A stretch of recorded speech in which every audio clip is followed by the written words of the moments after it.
40 বছর প্রবাসী ছিলেন, আজকে এসে খেলায় জয়েন করলেন, আমরা তাকে ধন্যবাদ জানাই। আর ধরেন কুতুব ভাই, রানার্স আপ টিম বেস্টে সুমন গ্রহণ করবেন। রানার্স আপ টিম বেস্টে সুমন গ্রহণ করছেন কুতুব ভাই এবং মালিক ভাই। রানার্স আপ ট্রফি তুলে দেন আমাদের সৈয়দ বেস্টের শাহিদুল হক সুমন, মাননীয় জাতীয় সংসদ সদস্য এবং বেস্টের সুমন একাডেমির প্রতিষ্ঠাতা।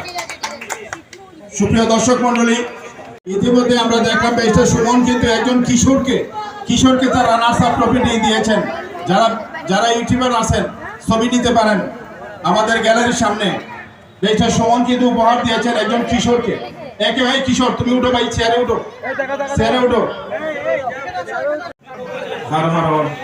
এই তোমার কি নাম? বাড়ি কোন?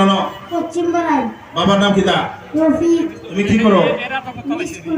কোন স্কুল? কোন ক্লাস? ধন্যবাদ সবাইকে। সবাই একটা হাততালি দেবেন। ছেড়ে উঠে দাঁড়াও। বেস্টের সুমন তার রানার্স আপ ট্রফিটি এই কিশোরকে, আজ ইয়াসিন সরকারি প্রাথমিক বিদ্যালয়ের এই কিশোর পশ্চিম বড়াইলেন, তাকে উপহার দিলেন। সবাই আপনারা সবাই দেখুন, সবাই ভালো থাকুন, সুস্থ থাকুন। এখানে শেষ করছি। আল্লাহ হাফেজ।